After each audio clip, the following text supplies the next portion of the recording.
Bienvenue dans le Financier, à votre rendez-vous économique quotidien. Voici les titres. Asphyxié par le manque de devises étrangères, le Zimbabwe s'apprête à relancer sa devise nationale, le dollar zimbabwéen. Cela suffira-t-il pour sortir le pays de la crise? Rien n'est moins sûr. Au Kenya, les prévisions macroéconomiques du gouvernement sont positives. Le déficit budgétaire du nouvel exercice fiscal devrait baisser à 5% du produit intérieur brut. Et puis nous ferons le point en fin d'édition sur l'évolution des marchés boursiers du continent.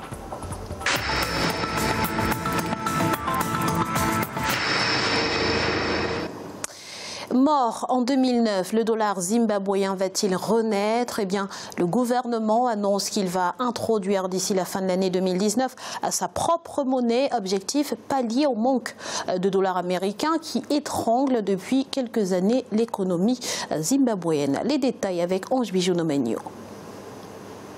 Au Zimbabwe, le gouvernement prévoit d'introduire une nouvelle monnaie locale d'ici fin 2019. Cette décision a pour but de répondre à la rareté des billets de dollars américains qui commencent à peser sur l'économie du pays.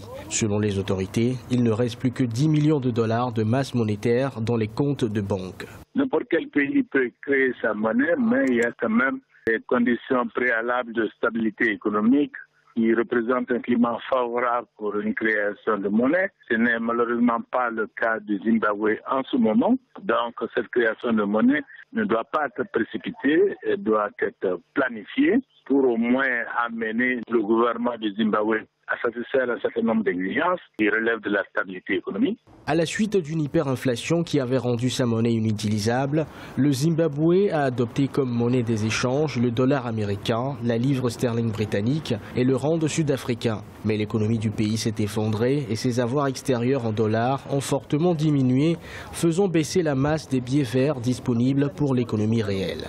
Au minimum, il faut compter 2 ans pour qu'ils voient comment les équilibres économiques fonctionnent et à quel niveau ils se situent avant de lancer une pareille opération. À mon avis, ça ne peut pas être sur le champ parce que l'économie du Zimbabwe est tellement fragile. Pour adopter la nouvelle monnaie, les réserves en dollars du Zimbabwe doivent valoir 6 mois d'importation. Or, à l'heure actuelle, le pays ne dispose que des réserves équivalentes à 2 semaines d'importation. Les relations économiques entre l'Afrique et la Chine semblent moins équilibrées. La valeur des échanges commerciaux entre les deux parties a atteint 186 milliards de dollars à la fin du mois de novembre 2018. Mais malgré une hausse des importations chinoises à 90,5 milliards de dollars, l'Afrique reste perdante puisque le déficit au détriment du continent est de 4,9 milliards de dollars. À noter cependant que quelques États s'en sortent avec une situation excédentaire. C'est notamment le cas de l'Angola qui affiche un excédent de 21,5 milliards de dollars avec l'Empire du Milieu. Elle est suivie par l'Afrique du Sud et la République du Congo. Au Kenya, l'année fiscale 2019-2020 sera marquée par la baisse du déficit budgétaire. Il devrait se situer à 5% du PIB. Et dans l'optique de combler ce gap, le gouvernement annonce l'emprunt de 2,6 milliards de dollars sur le marché interne de la dette. Plus de précisions avec Farba Maroun. D'après le projet de déclaration de politique budgétaire issu du ministère des Finances, le Kenya devrait enregistrer une réduction à 5% du produit intérieur brut de son déficit budgétaire pour l'année fiscale 2019-2020 contre une baisse de 6,3% enregistrée pour 2018-2019. Afin de combler ce déficit, le gouvernement prévoit l'emprunt de 2,6 milliards de dollars sur le marché interne de la dette, tandis que 3 milliards de dollars devraient provenir de sources étrangères. Il y a une augmentation des nouvelles recettes fiscales. Naturellement, les recettes des exportations non matérielles, telles que les services financiers et les services touristiques. Il faut absolument augmenter les recettes non matérielles pour couvrir les éventuels déficits des recettes d'exportation des biens. Les dépenses publiques, elles, devraient hausser. De 24,66 milliards de dollars de dépenses effectuées en 2018-2019, celle-ci devrait atteindre 26,56 milliards de dollars en 2019-2020. Récemment, le Kenya avait augmenté ses emprunts et ses dépenses avec pour conséquence un déficit budgétaire qui s'est établi à 6,8% lors de l'exercice arrivé à terme en juin 2018.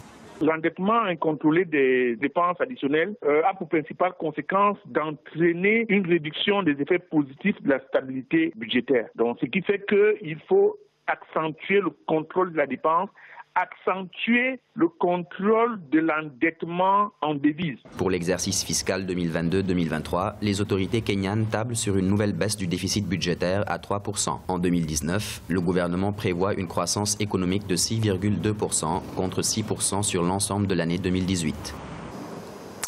La réhabilitation de la section Bérouboué-Malanville du corridor Cotonou-Niamey va pouvoir démarrer. Les députés béninois ont autorisé le gouvernement à ratifier 2 accords de prêt en ce sens d'un montant total de 17 milliards de francs CFA. Le premier, évalué à 3 milliards de francs CFA, concerne la mise en œuvre du projet d'appui à la compétitivité économique du Bénin. Et le second servira de financement partiel du projet de réhabilitation de la section Bérouboué-Malanville, longue de 169,4 km et qui vise à faciliter la fluidité du trafic aux usagers. En Tanzanie, la construction de la centrale hydroélectrique de Rufiji débutera en juin 2019. L'annonce a été faite ce mardi par le ministère de l'Énergie. Le montant du projet, qui aura une capacité de 2100 MW, a été estimé à 2,9 milliards de dollars. Les travaux préliminaires au démarrage de sa construction ont déjà été achevés, comme nous l'explique Merdard Kalemani, ministre tanzanien de l'énergie. Écoutons-le. Sera achevé en 36 mois, ce qui implique que la centrale sera opérationnelle d'ici 2022. Les compagnies en charge des travaux de construction en 6 mois pour mobiliser le financement nécessaire au projet, puis les travaux. Il est à présent l'heure de faire un point sur l'évolution des marchés boursiers africains. À la mi-journée, en Afrique australe et dans l'océan Indien, les marchés boursiers de l'île Maurice ont enregistré une hausse de 0,19%. La bourse de Johannesburg gagnait 0,09%. L'indice de Nairobi était en hausse de 0,86% et la bourse du Botswana perdait 0,01%. En Afrique de l'Ouest et centrale, la BRVM d'Abidjan enregistrait une baisse de 0,94%. L'indice nigérian gagnait 1,07% et la bourse du Ghana enregistrait une hausse de 0,24%. En Afrique du Nord, la bourse marocaine était en hausse de 1,17%. L'indice égyptien gagnait 0,47% et la bourse de Tunis clôturait au rouge avec une baisse de 0,24%. C'est à présent la fin de cette édition du Financial. Merci pour votre fidélité. On se retrouve très vite pour un nouveau rendez-vous de l'économie sur Africa 24.